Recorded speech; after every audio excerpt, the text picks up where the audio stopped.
आपके साथ शुरुआत करेंगे। ट्रिगर्स बताइए। मॉर्निंग अनिल जी। देखिए आज जो ट्रिगर्स में अब नंबर्स की शुरुआत हो चुकी है, तो बड़ा ट्रिगर तो वहां से आएगा। आज एफएनओ से एवेन्यू सुपरमार्ट्स के नंबर आने हैं। मैक्रोटेक डेवलपर्स अब लोरा डेवलपर्स के नाम से जाना जाएगा। रेलिगेयर की बोर्ड मीट है, ये फंड रेज कंसिडर कर रहे हैं। महिंद्रा लॉजिस्टिक की भी फंड रेज को लेकर डिस्कशन है। आज एक्स डेट जो स्टॉक्स ट्रेड करेंगे, श्रीराम फाइनेंस, यूपीएल और रोटो पंप बोनस इशू के लिए 2:1 की रेशियो में। प्राइमरी मार्केट और ओएफएस का भी अपडेट बता देते हैं आपको। स्मार्ट वर्क्स कोवर्किंग आज ये डे 2 है। कल जो डे 1 का इसका सब्सक्रिप्शन फिगर थी वो अब तक 50% सब्सक्राइब हुआ है। रिटेल 57% सब्सक्राइब हुआ है और एनआईआई लगभग 1 टाइम सब्सक्राइब हुआ है। इंडो सोलर का ओएफएस जो कि नॉन रिटेल के लिए खुला था वो लगभग 13 टाइम सब्सक्राइब हुआ है। आज रिटेल के लिए खुलने वाला है। रिजल्ट्स जो अपडेट आए हैं उसमें एरेडा का नंबर आया है, नंबर्स थोड़े खराब दिख रहे हैं। एनपीए इनका बड़ा है, पैट 35% नीचे है। जीएनपीए में भी क्यू ऑन क्यू बेसिस पर गिरावट है। 2.45 के मुकाबले 4.13% आई है इनकी जीएनपीए और नेट एनपीए भी बढ़कर आई है। तो ये कुछ नंबर्स जो एफएनओ के हैं। लेकिन कैश मार्केट में ओसवाल पंप्स इसने अपनी क्वार्टर 4 के नंबर्स रिलीज किए थे और नंबर्स अच्छे दिख रहे हैं। पैट लगभग 1.2 टाइम्स आया है। मार्जिन बढ़ा है, 19.5% से बढ़कर अब 27.1% देखने को मिला है। और दूसरा जो रिजल्ट था वो था आनंद राठी का कैश में। यहाँ भी ओवरऑल अच्छे नंबर्स दिख रहे हैं। रेवेन्यू में 15% की बढ़त है। एबिटा इनका 30% बढ़ा है। मार्जिन भी एक्सपैंड हुआ है, 41.3% एक्सपैंड होकर 46.6% आया। तो ये कुछ कैश के भी स्टॉक्स थे जो ध्यान में रख सकते हैं।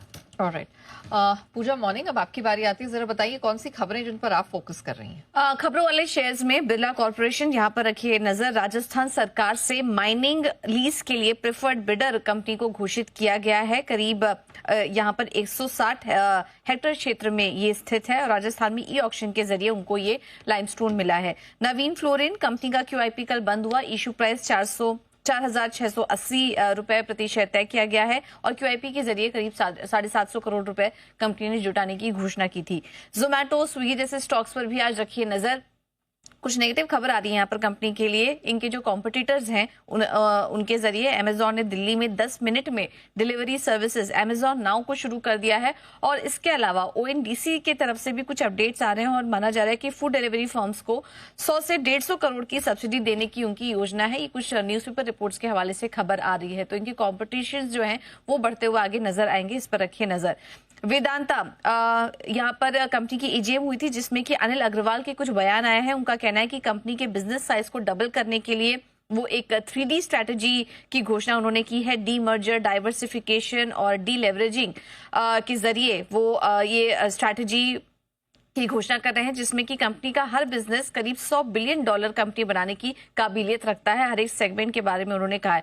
इसके अलावा वाइसरॉय की जो रिसर्च रिपोर्ट आई थी उस पर भी कंपनी का बयान आया। उनका कहना है कि रिपोर्ट थोड़ी पक्षपातपूर्ण है और इसे दूर करने की भी योजना है और कंपनियों का जो विभाजन है वो सितंबर से पहले पूरा हो जाना चाहिए। इस तरह के बयान यहाँ पर निकल कर आए हैं।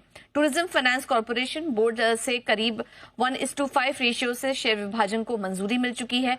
आज ऑटो कंपनियों पर रखिए नजर। काफी सारी खबरें आ रही हैं स्पेस से जुड़ी। Tata Motors, MNM, Bajaj auto जैसी कंपनियों पर नजर रखिए क्योंकि माना जा रहा है कि पीएलआई स्कीम के तहत करीब 2000 करोड़ मिलने की संभावना है इन कंपनियों को, जिसमें कि सबसे ज्यादा जो रकम है वो बजाज ऑटो को मिल सकती है, करीब 630 करोड़ की। और इसके अलावा ऑटो कंपनियों के लिए एक और अच्छी खबर आ रही है। पीएम ई ड्राइव योजना में ई ट्रक्स के लिए प्रावधान है जिसमें कि ई ट्रक के लिए को प्रोत्साहन देने के लिए करीब 5000 राशि किलोवाट घंटे के जो हिसाब से यहाँ पर दी जाएगी उनको और ज्यादा से ज्यादा प्रमोट करने के लिए। तो आज इन तमाम कंपनियों पर होगा फोकस। और आखिर में बात करते हैं साउथ इंडियन बैंक की। 17 जुलाई को कंपनी की बोर्ड की बैठक होगी जिसमें कि क्यूआईपी या फिर इक्विटी शेयर के जरिए कंपनी कुछ पूंजी जुटाने का फैसला ले सकती है। ओके, आइए अब वक्त हुआ है एफआईआर का बिगुल के साथ। हाय, Do you invest in stock market? Yes, but sometimes. आज गुड मॉर्निंग, टॉप रिपोर्ट से करिए शुरुआत। Good morning Neha, good morning Anil sir. तो सबसे पहले तो हम यहाँ पे टीसीएस से शुरुआत करेंगे। 7 रिपोर्ट है हमारे पास। सबसे पहले गोल्डमैन सैक्स की रिपोर्ट, खरीदारी की राय को बरकरार, टारगेट प्राइस 3,870 का दिया है। जेपी मॉर्गन ने न्यूट्रल की राय बरकरार रखी है, टारगेट प्राइस 3,650 का दिया है।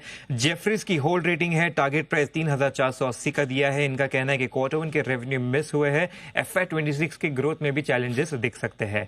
सीएलसी की रिपोर्ट है, एक्यूमुलेशन की रेटिंग को बरकरार रखा है, टारगेट प्राइस 4,279 का दिया है। तो सिटी ने सेल की रेटिंग को बरकरार रखा है, टारगेट प्राइस यहाँ पे 3,145 रुपए का दिया है। इनका कहना है कि जो इंटरनेशनल बिजनेस है वहां पे थोड़ा ज्यादा गिरावट आई है, जिसकी वजह से इसमें नेगेटिविटी आती हुई नजर आ सकती है। नमूरा की यहाँ पे रिपोर्ट है, न्यूट्रल की रेटिंग को बरकरार रखा है, टारगेट प्राइस 3,780 का दिया है। यूबीएस की यहाँ पे रिपोर्ट है, खरीदारी की राय को बरकरार, टारगेट प्राइस 3,950 का दिया हुआ है। यानी कि सबसे